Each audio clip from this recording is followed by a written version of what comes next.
Today we have a last lecture of Fabian Haiden from Center of Quantum Mathematics in Denmark.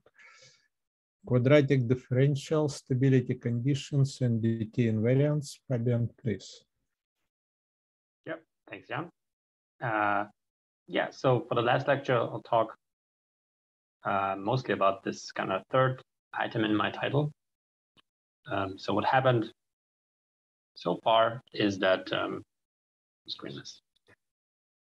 In the previous lectures, I showed that whenever you have a quadratic differential on the Riemann surface and has simple zeros and simple poles, then you can construct from that a Calabi-Yau 3 category with a stability condition.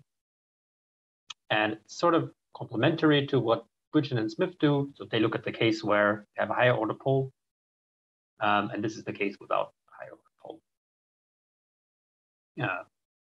Just kind of a bit more complicated in some sense because look at the dynamics of a geodesic on that surface, that's more complicated. But in any case, so what the idea is, so why do you want this? So previously there was a stability condition on the RAP category, and now it's on the 3 Calabi-Yau category. And what that buys us is that we can now apply this theory of Donaldson-Thomas invariants that Kontsevich-Soibelman developed, because it has as input exactly one of these things, a 3 Calabi-Yau category with stability condition.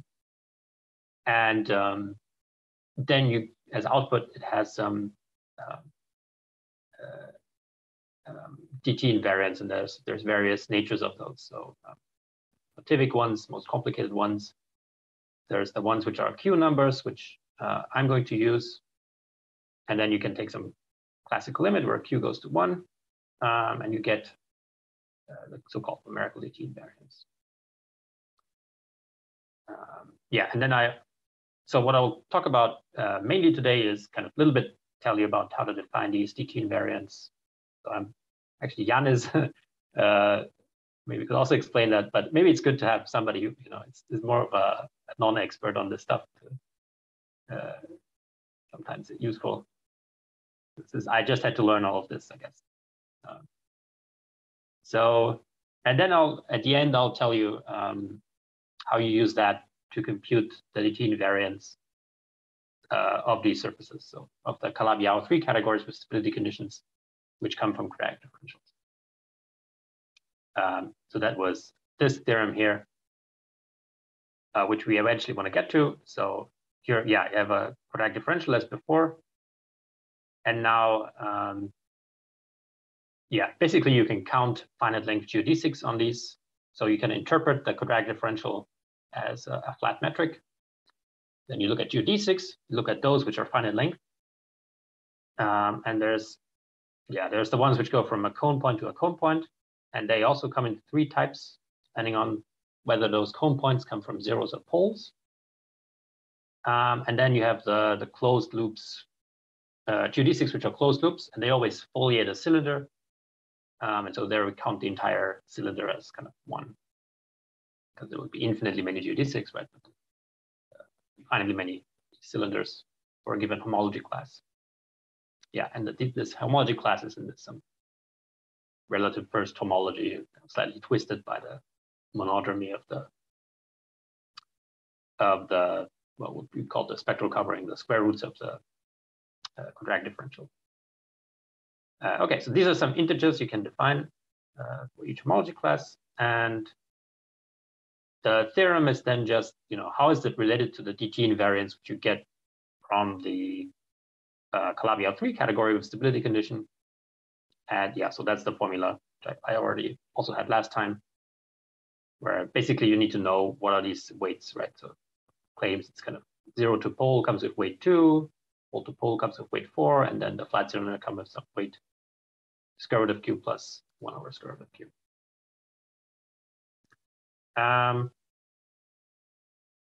And then an application of that theorem is it will tell you that these sorts of numbers satisfy the wall crossing formula.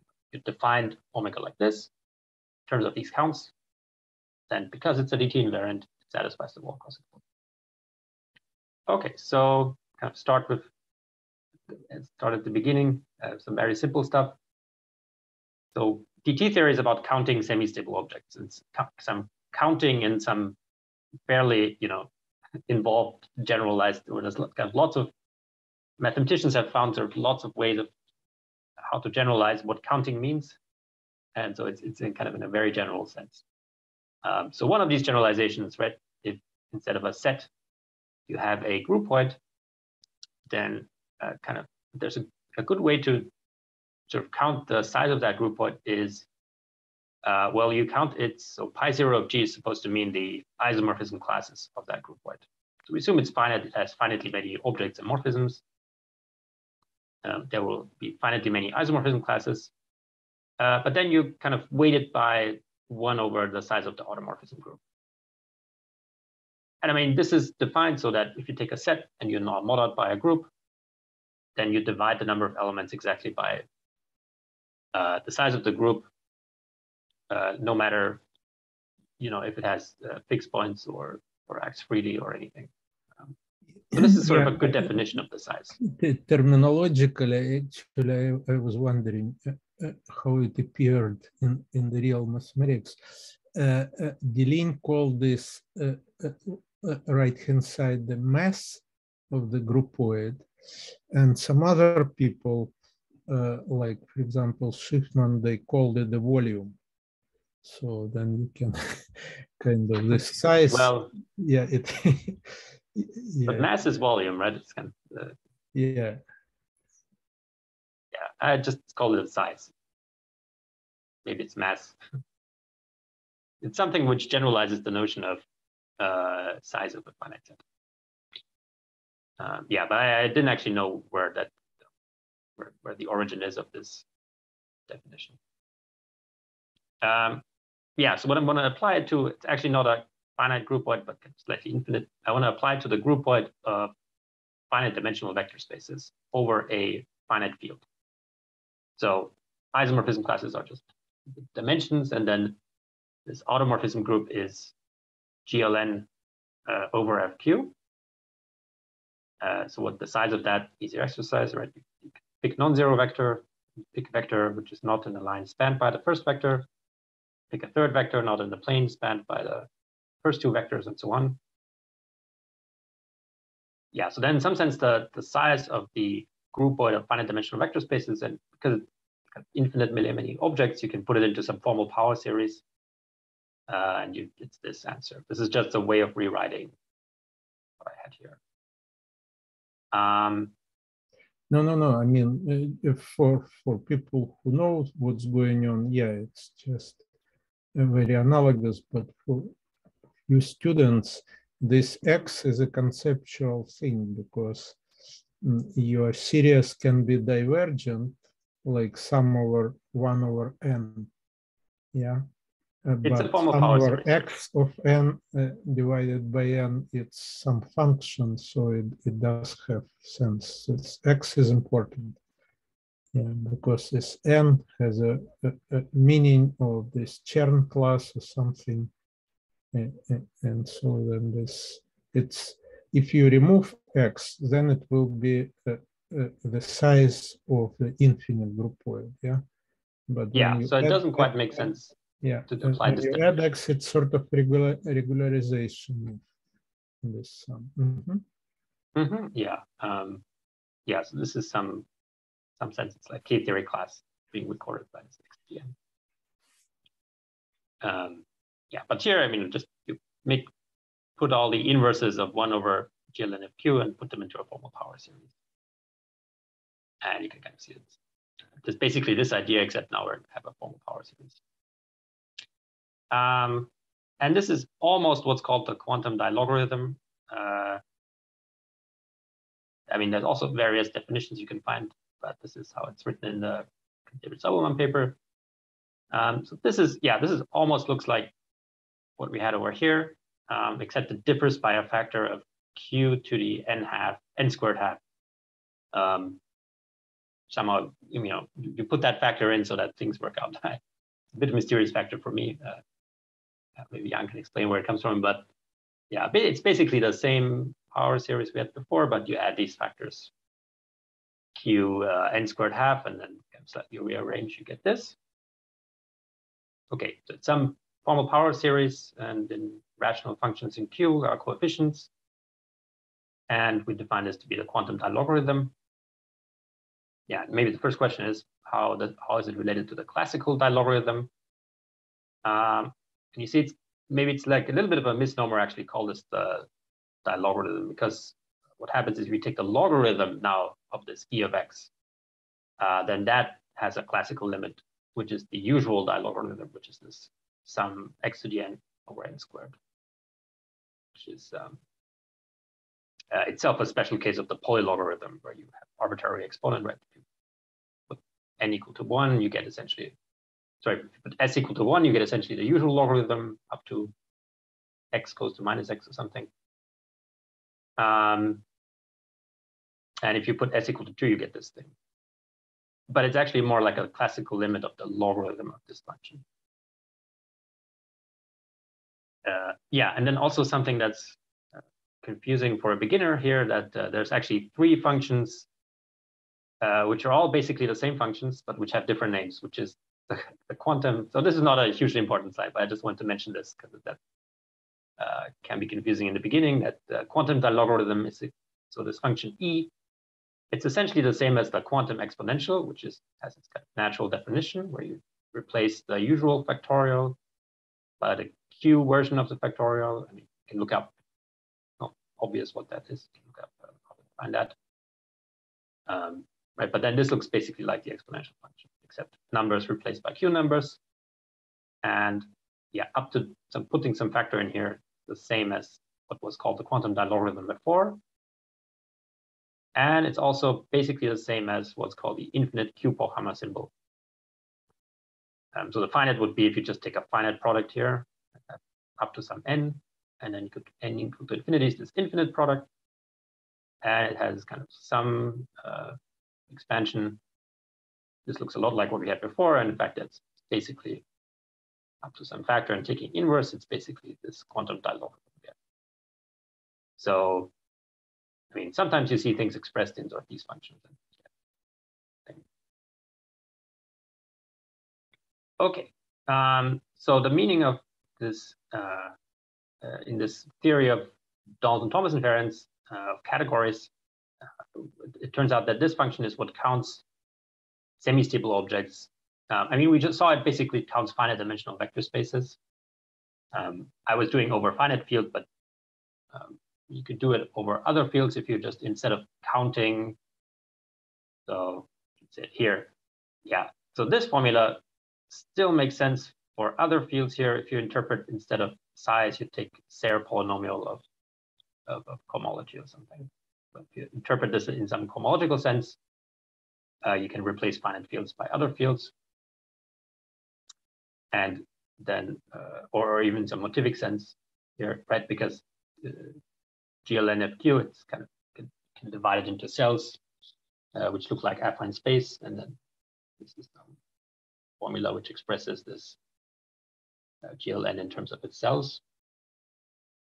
But anyway, so it turns out in this DT theory, so that should not be a surprising statement now that it counts semi-stable objects in the simplest 3 Calabi-Yau category, which is the one generated by a single spherical object. So that means, so a spherical object is something which has X to itself, looks like cohomology of the 3 sphere.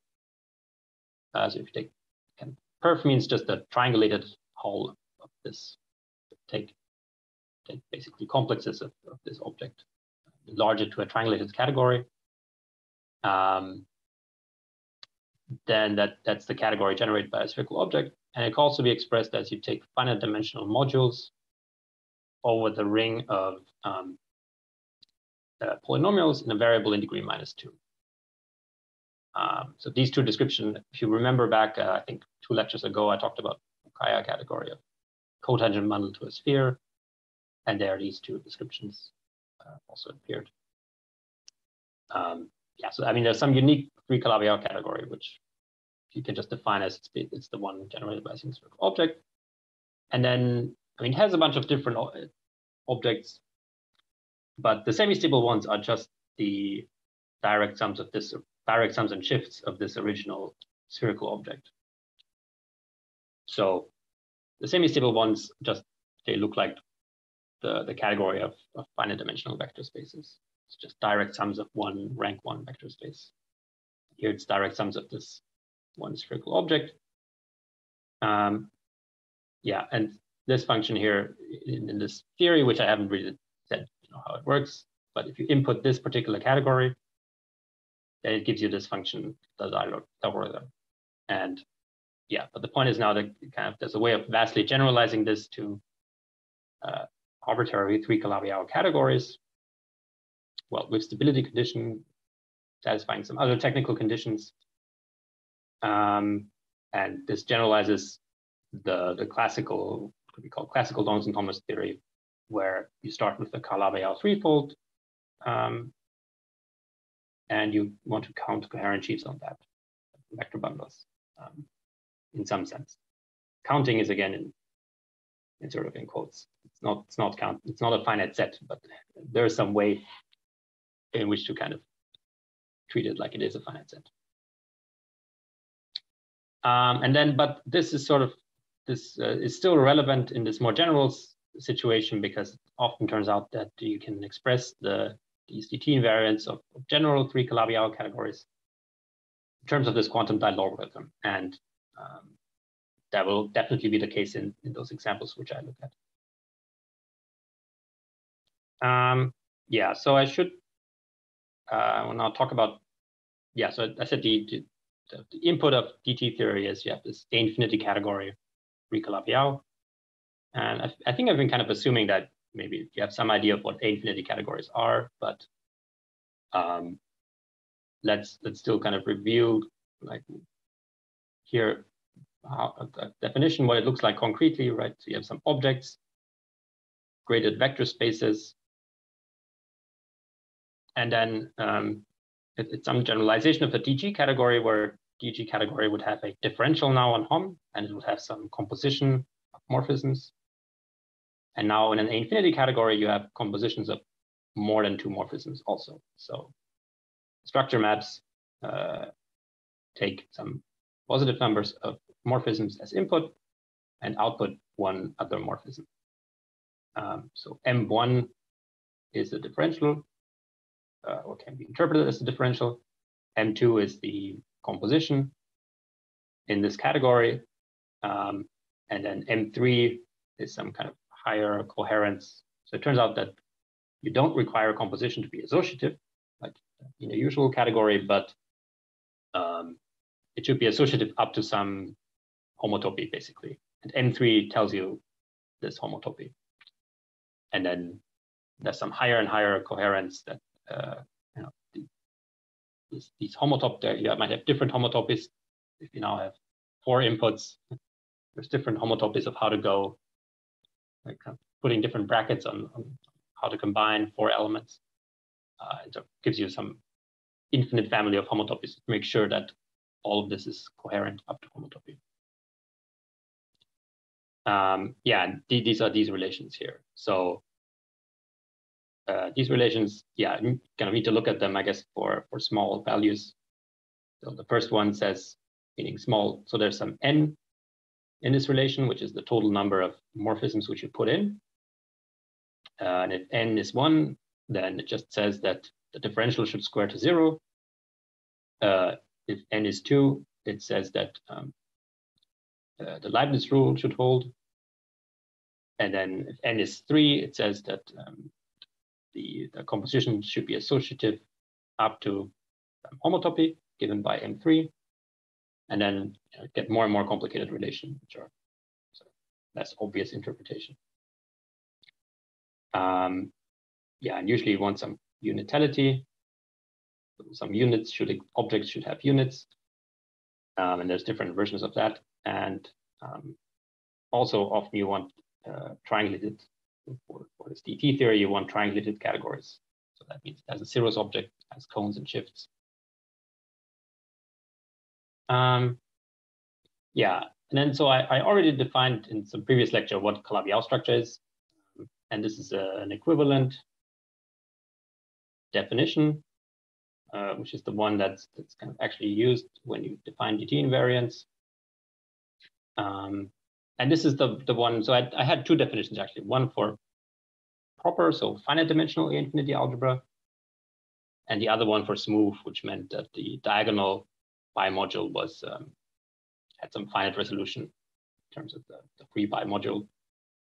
And this is now this version for proper. So you assume HOM even stronger, assume HOM is finite dimensional, not just text.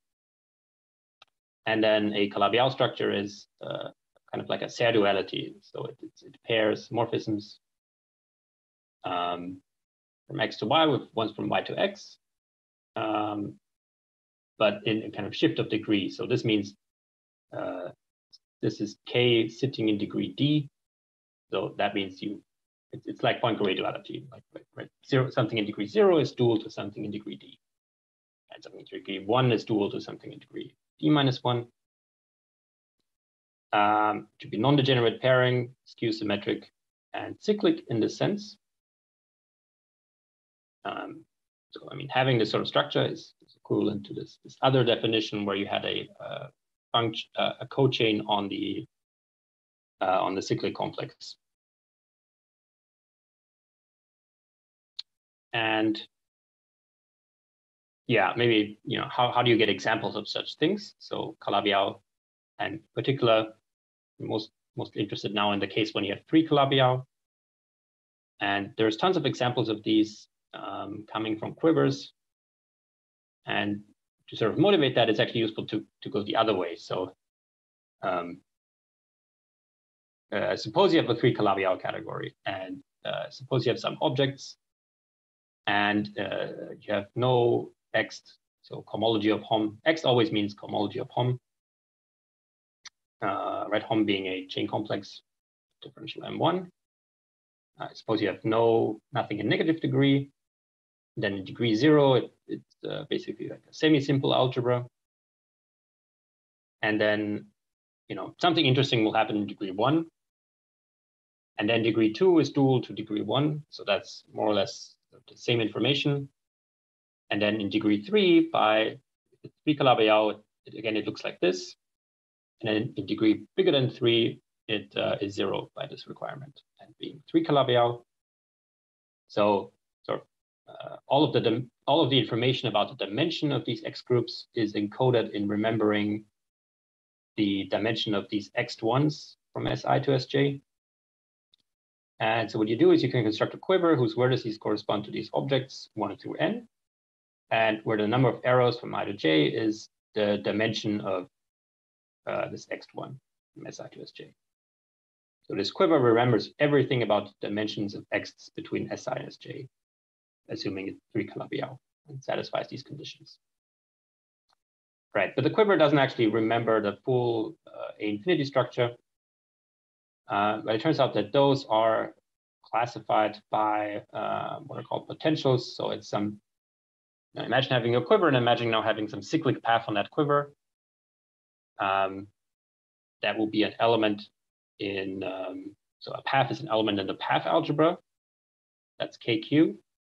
And then you could look at something called the completed path algebra, where you allow sums of paths with bigger and bigger length, kind of infinite series paths, like terms in a formal power series. And forming this commutator means basically looking at cyclic paths, so paths which start and end at the same point, but you forget which point they exactly started or ended in because of this commutator. So this is looking at cycles in my quiver. And well, a W will be concretely, will be some infinite, possibly, I mean, it could be finite, but it could also be infinite linear combination of cyclic paths with some coefficients in front. Okay, so that's what a potential is, and this kind of stuff classifies A infinity structures, which are by Kontsevich-Soibelman.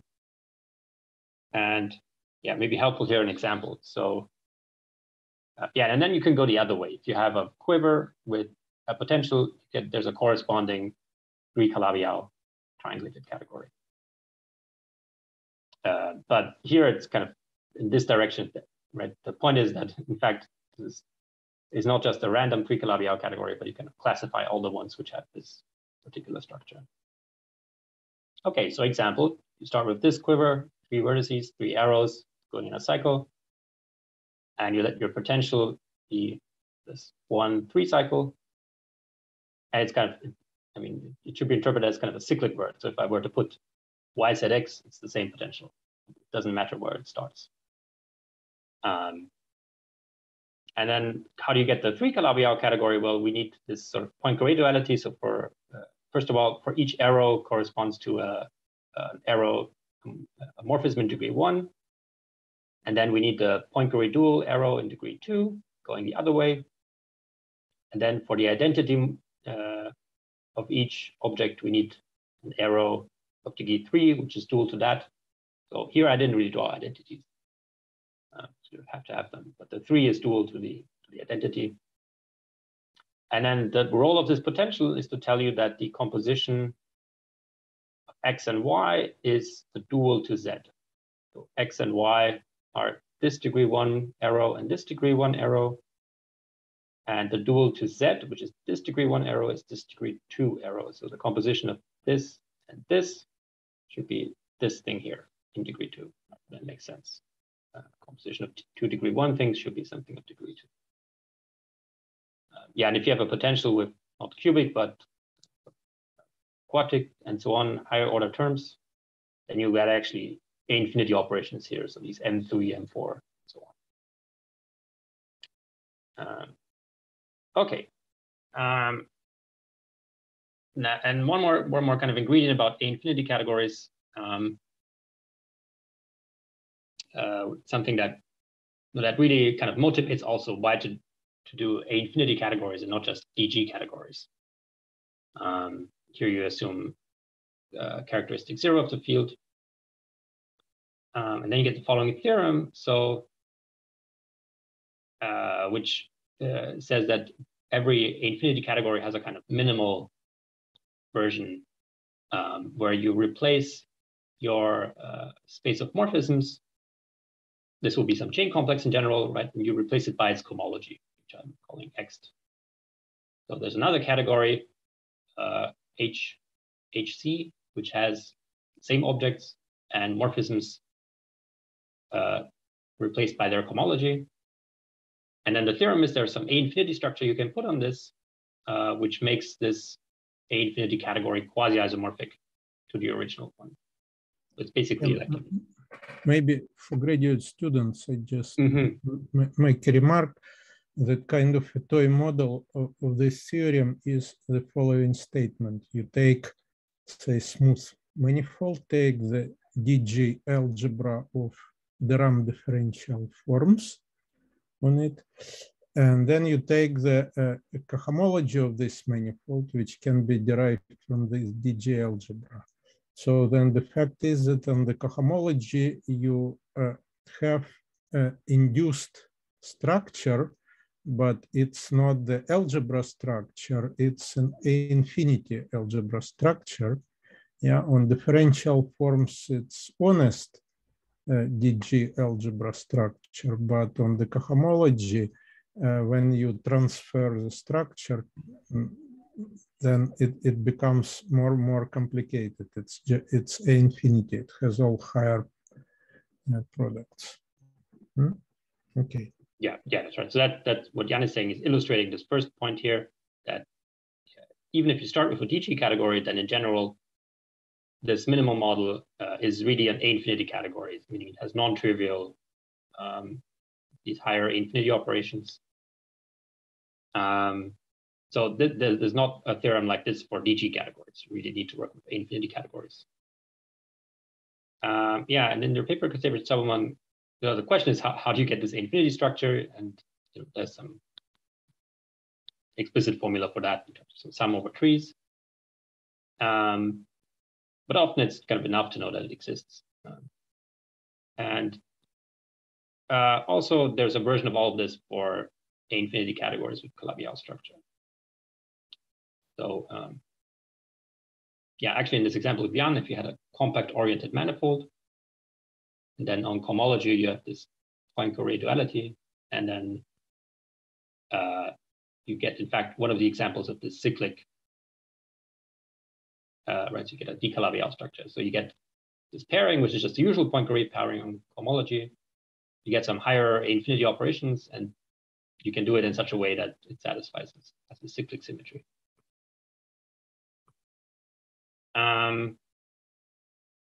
Okay, now the next idea is kind of how to describe. So you have some A infinity category, and well, it has some objects, and usually they fit into some sort of moduli space of objects. So making that precise, needs some other conditions and some theory, which so I'm going to be kind of sort of informally talking about the moduli of objects in a sense. But imagine that the objects in your category form again some scheme or type stack, but first approximation, it's like a space of some sort. And then around some object E, you can locally describe that a formal neighborhood of that object E in the moduli space is described by the zeros of a certain formal power series, it's defined in the following way. So you kind of combine here the infinity operations with this pairing, which is coming from the Calabi-Yau structure. Right, so the output here is now a scalar. So this is some, so the output of that would be a morphism, right? Pairing becomes a scalar, and you can make some formal power series, which is defined for alpha here. It's a formal power series on this vector space on x1 of E. And yeah, the idea is that this is kind of, again, to really make that a precise statement, you need sort of more technical condition, but you can think of this as being the tangent space to the moduli space of objects of your category.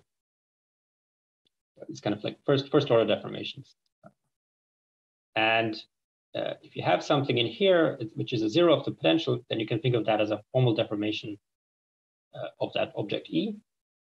So they're kind of infinitesimally nearby objects. And this equation setting this potential to zero is what describes the moduli of objects in some formal neighborhood of E. And so to make all these statements precise, I really need to define what is the moduli of objects, which I don't want to do. And it turns out I don't really need to care too much about that to define these DT invariants. But this is sort of the idea. I mean, you can define this power series, but you should really say what's the meaning. And at least heuristically, the meaning is that this is the equation for the moduli space of objects of that category, close to some point.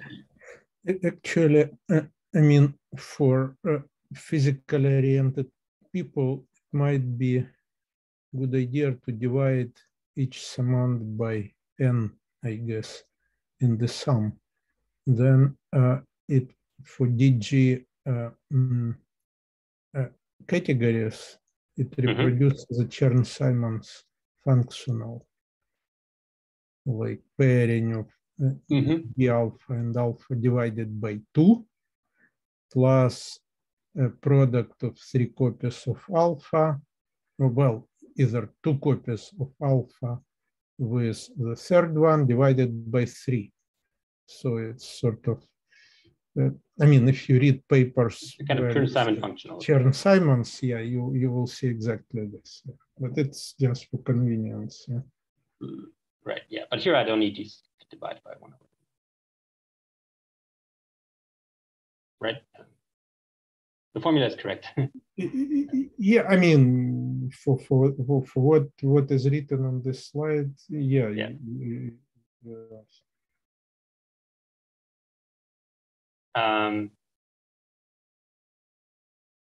Okay, so now what do you do with, so yeah, the next idea is the idea of a Milnor fiber. So this is some idea that you need if your space is the zeros of a function, but sort of in a non-generic way, right? So like for usual polynomial, it could be that you have zeros of some multiplicity. This is like the most basic thing that can happen. You have a double zero, and then you really want to count that double zero as 2 points, not just 1 point. And you need to do that because your function f kind of non-generically intersects the zero section. And kind of for functions in more than one variable, this is a very general way of handling this problem of functions whose sets of zeros are kind of non-generic, whose graph does not transversely intersect the zero section. So what's the Milnor fiber? So in some complex analytic setting, f is some analytic function. Basically, what you do is you look at points which are which take value which is close to 0, some epsilon2, and which are also close to my original point in some sense. But this is E2 should be very much closer to 0 than E1. So you're kind of perturbing your original equation, f of x equals 0. Now you want f of x to equal some small number. And you look at the entire, sort of keep track of monodromy also as you go around your 0, right? So since this is now everything here is a complex number and not real number, you can also kind of send this epsilon2 around a circle. And turns out you also want to know the monodromy as you turn this epsilon2 around the circle. So what you produce is a fiber bundle over S1. And there's some theorem that it doesn't, up to diffeomorphism, it doesn't depend on, if you pick these epsilon1, epsilon2 small enough, then it doesn't depend on the particular choice of these numbers. Yeah, the simplest example here, I'm not going to need really anything much more complicated. You just have this multiple 0, then Milnor fiber will be n-to-1 covering, so it remembers the fact that this is a multiple 0 and that the monodromy around it is means the n-to-1 covering of S1, which is connected. So it has transitive monodromy. And this idea is well, this is basically the sort of geometric idea, but this potential that was defining our moduli space was kind of more of a formal function, or at least formal in some direction. It's not really formal in E, but it's formal in these directions, x1 of E to itself. And you need kind of a version of that form power series, which can be done somehow. And yeah, and then you don't get a bundle over S1, but you get something which is analogous to that, which is an action of some group of roots of unity. And yeah, now I'm kind of ready to put all these ingredients together. Yeah, there's still some stuff which I'm not going to explain here, but we can at least sort of see roughly what I need to do to compute this. So what you do is you define a measure on the space of objects. Yeah, integrating over the space of objects, that already assumes that we did this step of sort of dividing. I talked about cardinality of groupoids, that you divide by automorphism, size of automorphism groups. And if you integrate now over, treat the objects as a stack, so something where you see the automorphism groups of objects, integrating over that assumes that you already take care of this dividing by automorphisms. So we don't need to do that here, we sort of don't see that here. But what we do want is we want some kind of weight on objects, which is not the identity function, which is called motivic measure, which kind of takes care of the fact that our mainly that our moduli space is sort of not cut out by in some transverse way by some function, by some generic function, but by some very degenerate function, this potential. Yeah, so this first bit here, it's just some power of the affine line as a motive. Once you switch to Q numbers, L becomes Q. It's just some power of Q, so this is not, yeah, not the most important bit. The more important thing is this here, where you take the Milnor fiber of your object. Well, this means really Milnor fiber of that potential you have, which describes the modular space around your object. You take 1 minus that, gives you kind of vanishing cycles. Yeah, and then there's also something which I didn't talk about at all, which is called orientation data, which is yeah, roughly it means that when passing to this minimal model of the infinity algebra, you kind of you're forgetting some information which you really wanted to keep track of, and which is captured in this orientation data. But yeah, I'm not going to say more about that. But kind of the most non-trivial ingredient here, I guess, is this piece here where you need to determine this Milnor fibers. And then so you have this measure on the stack of objects, and the motivic Dg invariant is by definition integrating this over semi-stable objects of some fixed class in this lattice gamma, so some fixed term class essentially is what that means. And integrating means push forward of that measure. So we measure it's a motif which lives over motif of objects and push it forward to the point. Yeah, maybe there's questions, there's a lot of questions. Yeah, what I'm trying to, yeah, unfortunately, it's not possible for me to explain in full detail the definition, but I want to give some sense of what's involved in computing this. Yeah, so let's now get back to flat surfaces. And yeah, actually in this theorem, which I stated in the beginning, you have some genericity conditions. So it wasn't true for arbitrary quadratic differential, but I need to assume that it's generic in some sense. And now I'm going to make precise in what sense it's generic. So yeah, assume C is Riemann surface, phi is a quadratic differential. We have this group gamma as before, which is some first homology, which is basically cycles over which you can integrate the quadratic differential to get complex numbers.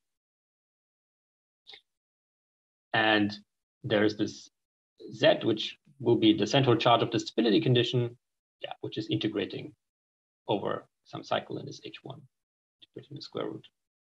Your choice of square root here is encoded in this being the twisted form of the local system. Okay, so what generic means, and this is actually just a special case of this definition you can do for any what's called stability data in Kontsevich-Soibelman. So you just have a lattice and some elements in a Lie algebra graded by that lattice and some central charge. It's basically the same definition. So generic means if you have a pair of points in the lattice which support a finite length geodesic, then, and they have the same argument of the central charge, then they should be Q linearly dependent. So basically like in the same ray of the lattice. So it shouldn't happen that two linearly independent lattice points map to the same angle in the complex plane. And yeah, in terms of the flat geometry, what that you can show that has a consequence. So this takes some kind of playing around with flat surfaces.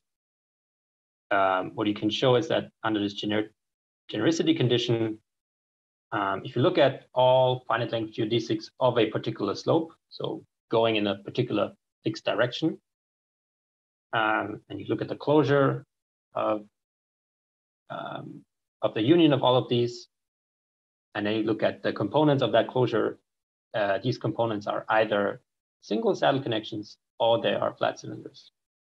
So what might happen in general is that you take the closure of all of these finite length geodesics of given slope, and you get kind of multiple cylinders stuck together, or you get some graph of saddle connections which all have the same slope. You get some kind of, I mean, still possible to somewhat deal with that probably, but it looks like some more complicated combinatorics involved of cylinders and graphs stuck together in some way, which is this closure. So to not have to deal with that, I assume this genericity condition, and that will tell me that I get each component is of very simple form. It's either a single saddle connection or a flat cylinder. And there's actually a bunch of different cases. Flat cylinders can end either in a pair of simple poles, or they can end in a simple zero. And there's some cases which need to be. But they're not necessarily simple in the sense that they can have kind of a homology class which is not a primitive element in the lattice. These homology classes of the components in the closure, which mean are they semi-stable or stable? That's right. So it could be, yes, they don't need to be primitive. What? Say it again. They do not need to be primitive to support a finite okay. length. All right. Yeah. Okay. Yeah. So one example where it says, so if you have a flat cylinder which ends in two simple poles, it means basically like you're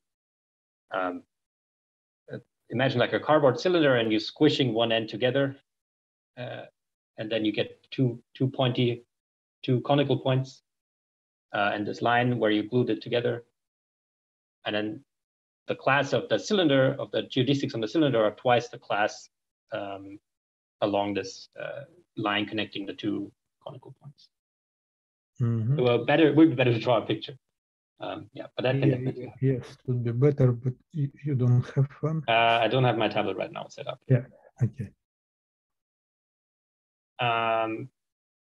Yeah, and so what that means is that if you look at the moduli space of semi-stable objects of a particular phase, so semi-stable objects correspond to, stable objects correspond to saddle connections and flat cylinders, but semi-stable objects could correspond to some kind of concatenation of saddle connections, perhaps. You could have multiple semi-stable objects is an extension of stable objects of the same slope. So in principle, a semi-stable object could be something that's like a geodesic and another geodesic and another one going along some graph. Because of this genericity, that sort of doesn't happen, and your semi-stable objects are quite easy to understand. But there can be non-trivial extensions. Yeah, they're not just direct sums. They're not just direct sums of stable things, yeah. But because you can sort of look at each component separately is the point. There's no interaction between the different components. And each component is just a single saddle connection or a flat cylinder. So you just need to understand the non-trivial extension in these two cases.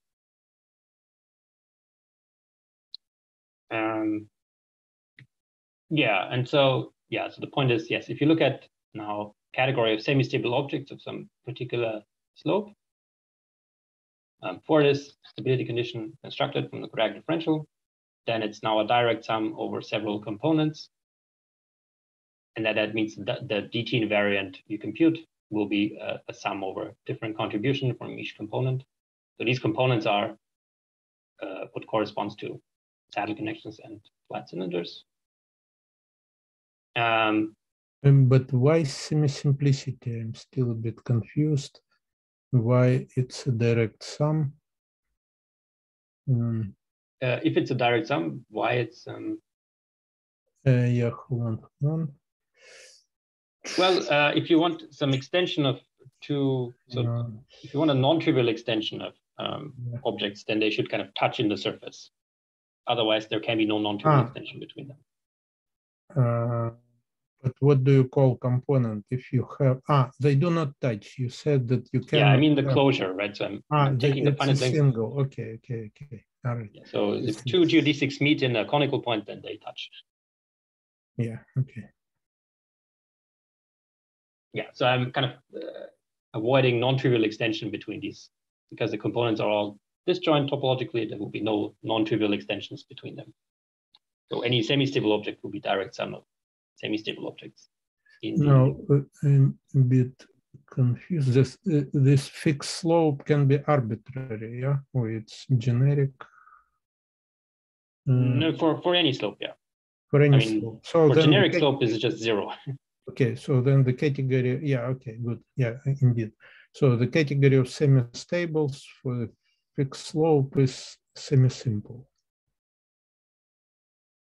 according to no, that's not what I'm claiming. I'm not claiming that each of these is by itself semi-simple. I'm claiming that right, just it splits in a direct sum sort of a block. Yeah, okay. Yeah. It's like Jordan. Yeah.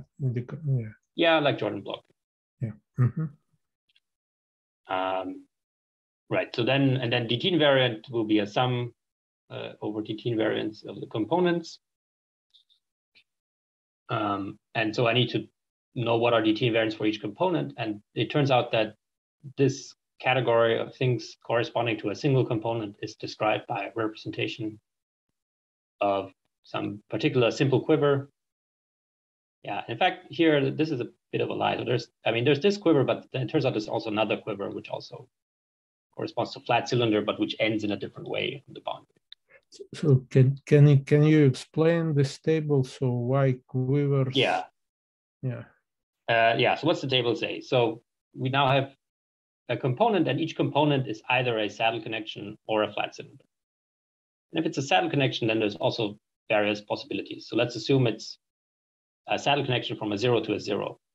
And then I would probably agree on that this object is just a spherical object in this three. I mean, it would be a spherical object in the Fukaya category.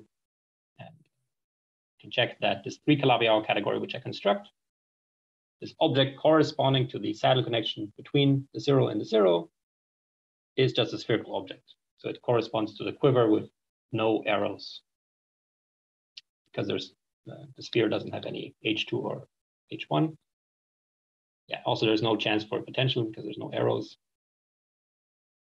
And the dt invariant, yeah, so 1 basically now means you have this Dot logarithm with exponent 1.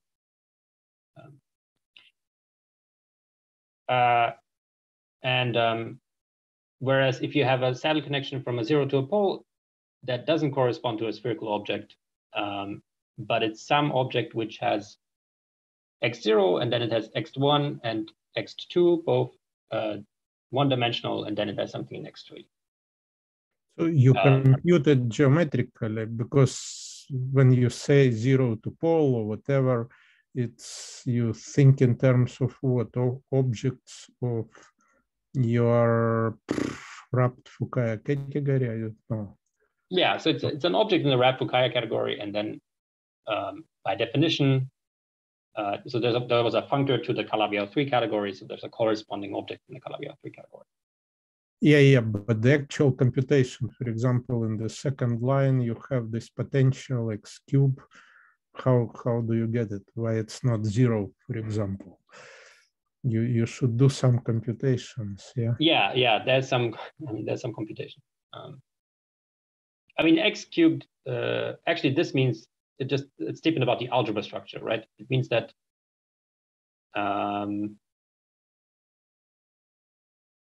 if you take the square of the degree 1 element, so it's some algebra which is one-dimensional in degree 0, 1, 2, 3. And this potential says that if I take the product, if I take the square of the thing that's in degree 1, then I get the thing which is in degree 2. That's what potential x cubed means. And well, I mean, there could be some higher terms, right? I mean, yeah, there is some computation involved in actually seeing what the potential is in this case. And yeah, I mean, it depends on all the details of that definition of the Calabi-Yau 3 category, which I didn't go into full detail on how you get that. I mean, in principle, you can see it, but yeah, I mean, there's definitely some computation involved. Maybe that was not a very satisfying answer, but I'm not sure if I can give a short answer to that question. Why do you get potential x cubed? But it's a computation which you've done in your paper, yeah? Yeah, so if you want to see it, then you can look at the paper, but yeah, it will not be yeah, I don't have a simple way of explaining why you would get x cubed. Maybe if you, I mean, yeah, there should be a better explanation for why you get x cubed, which, I mean, it's like this example I had with this quiver, right? But now here I have potential x, y, z. And if you now kind of think about doing a Z-mod 3 action where you identify x, y, and z, then this potential turns into x cubed now. And I think that's maybe one way to see why you get x cubed. So you get these sorts of potential in the in the Bridgeland-Smith case. Whenever you have a triangle, so whenever you have a simple zero, then there's a triangle around that like this with this potential. Right? And now think about taking sort of a Z mod 3 quotient of that simple zero. Because the simple zero is like 3 half planes glued together. I had this foliation drawn at some point. And the foliation of the simple pole looks like 1 half plane glued to itself. So actually, the Z mod 3 quotient of the simple zero will be a simple pole. So in terms of the category, if you think about taking a Z mod 3 quotient of this thing, then you get this potential x cubed. Maybe that was also kind of a hand-waving explanation. But it explains something from something which we know before from this triangulation story. Yeah, and also in the triangulation story, it might seem kind of ad hoc why why should I put this particular potential here? But there's actually a result that is kind of rigid that you cannot do. There's kind of a unique for surfaces, for quivers from surfaces. There's like a unique non-degenerate potential up to gauge transformation. So it's kind of not really a choice involved. Where were we here? Yeah, and here maybe you can put kind of maybe add some higher order terms, but then that wouldn't really probably gauge equivalent to its lowest order term. And pole to pole is some kind of double version of zero to pole. And then for flat cylinder, it looks like the flat cylinder is kind of mirror to P1. You get this dinking quiver. So these things were known in sort of Bridgeland-Smith story, but they didn't have poles. So these sort of cases are new. Mirror, but no potential in that story. It's really mirror. It's C star. It's a cylinder which is C star, so it's mirror. But why there is no potential? I mean, here you can't have any potential because there's no cycles. Sorry, of course. Yeah, but you should think of kind of that there's lots of geodesics on the flat cylinder, and then the cylinder ends when it hits a zero of the quadratic differential, let's say. Yeah, you see. And then you have one more saddle connection, which is the point at zero and infinity, or the two boundaries of the cylinder. No. I mean, still, there is something which I do not. You see, when you, for example, live on the surface, say on CP2, and describe it in terms of linear data, like exceptional collection and blah, blah, blah, you do not have the potential, because this Beelenson quiver, it doesn't have cycles. Now, if you associate to it a 3 Calabi-Yau category, like take the total space of the canonical bundle, then you do have a potential. And so when you go from your wrapped Fukaya to 3 Calabi-Yau by your deformation process, I understand that you have some kind of bijection or whatever between semi-stable objects by your construction, but why there is no potential?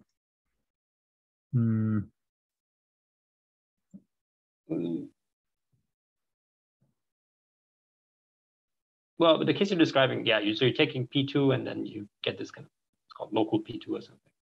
It's a quiver which is like a triangle. For P2, you do not have potential, but when you associate 3 Calabi-Yau, you do have a potential. Now you have Riemann surface, and wrapped Fukaya, and basically your geometry is on this Riemann surface. It's real 2-dimensional.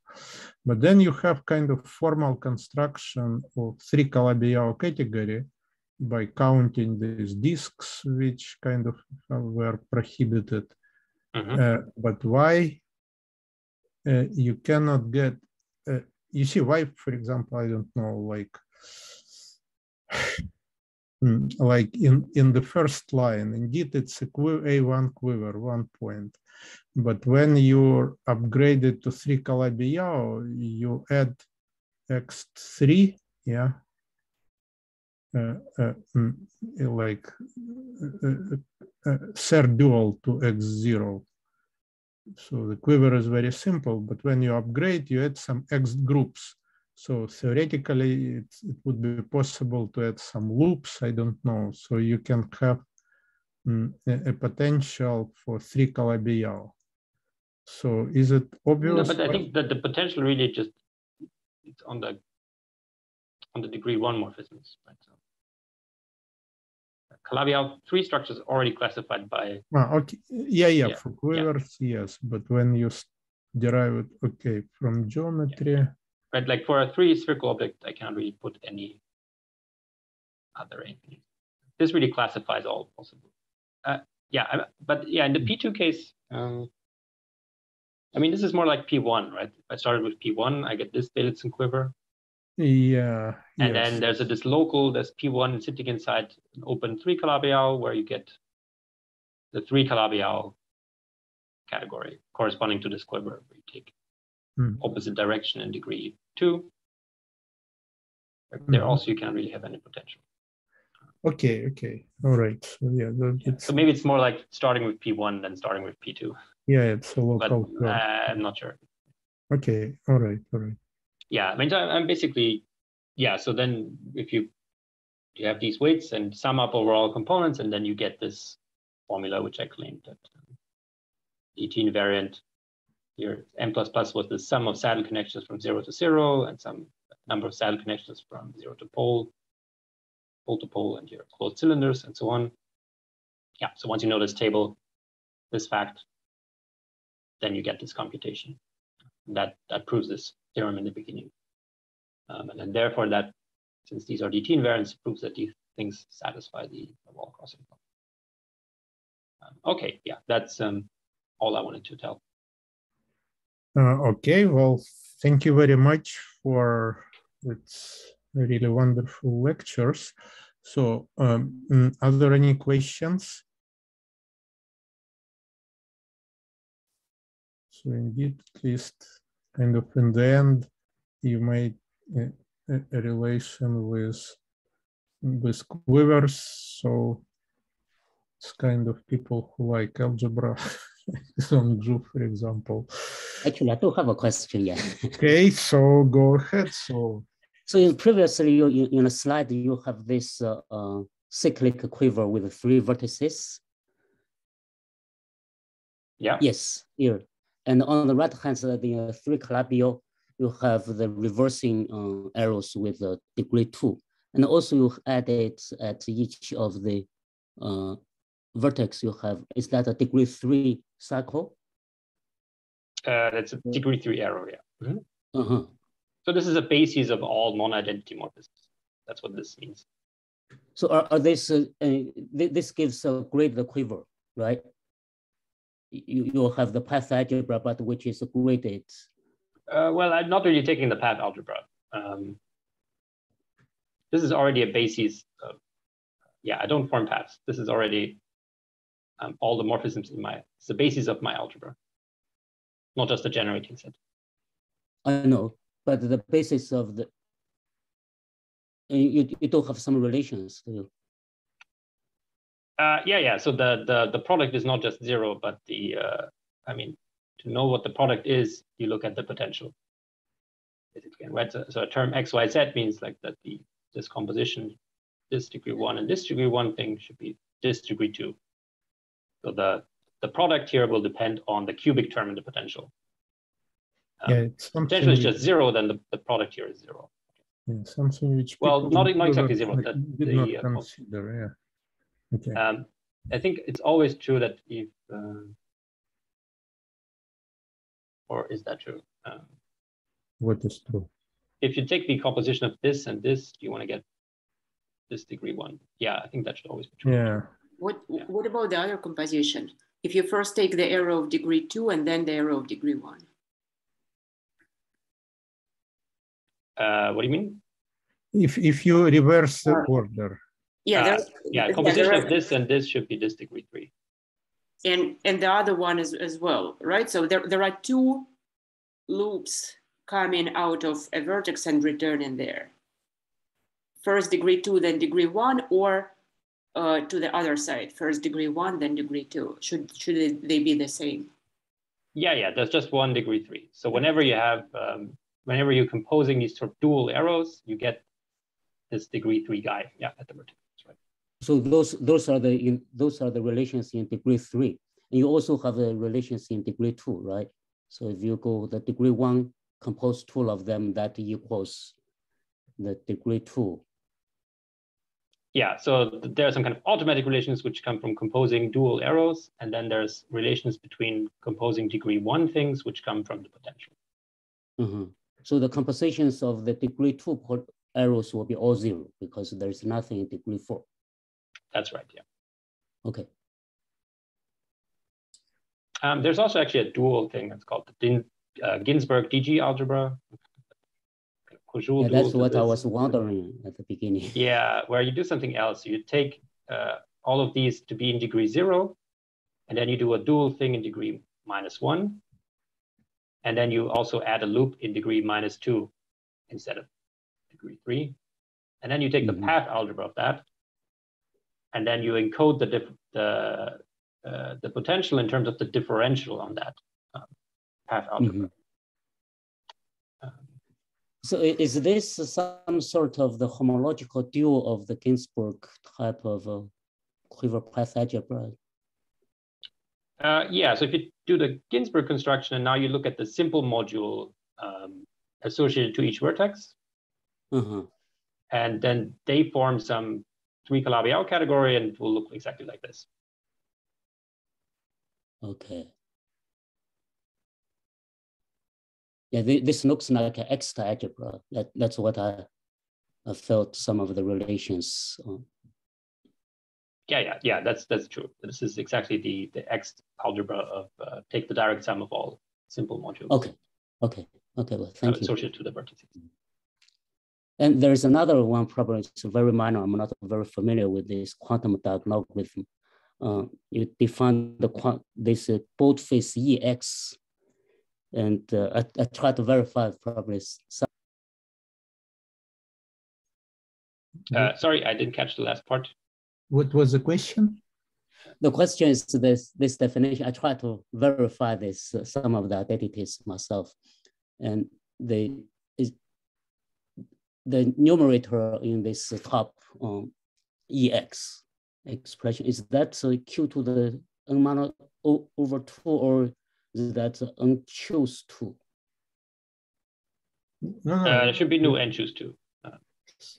I see. One list, yeah. What do you want to verify, right? This is just a definition. Yeah, no, but well, you have some of other, later on you have some other relations. So this was actually different. This is not E of X. This one's different. This is the n choose 2, but in the next page. Oh, this one's, yeah. That's right. And I wasn't sure exactly your quantum, this Q factorial. There are several different versions of a Q factorial. Which one you used? Symmetric version, the other one is 1 minus Q powers. So for me, the definition I use of this is that the Q analog of the integer n will be the number of points of projective space over field FQ. It's like Q plus 1. Okay. Well, the denominator here, the factorial, is that the symmetric one, the square root of a Q, then minus the negative powers of a square root of a Q, or the combinatorial one is always 1 minus powers of a Q. Those are two. It's the combinatorial, the one without square root of Q. Yeah, the square root of Q kind of comes in because you have this factor. But this is the one without. This is just in terms of Q, not square root of Q. Okay, I wasn't sure exactly which one was that. Yeah, it wasn't really very clear. I think sometimes the one with the square root is written as kind of round. I mean, there's lots of different notations and inconsistencies. Yeah, there are several different. There are small. Check it. There are small E Qs, and there are also another non-bold faced E, which they're all different from the one appearing here. Yeah, but they should be all kind of essentially the same once you do. Yeah, for example, this one, the bottom one seems to be the inverse version you wrote is the, on Wikipedia, that's the EQ. Yeah, I don't know. Yeah, this one is kind of okay, more that's fine. I just wasn't sure. I didn't get that identity myself. Okay, more questions? Well, if there are no more questions, so thanks, Fabian, for your lecture course. And so then this is it for today. Yeah, thanks. Thank you.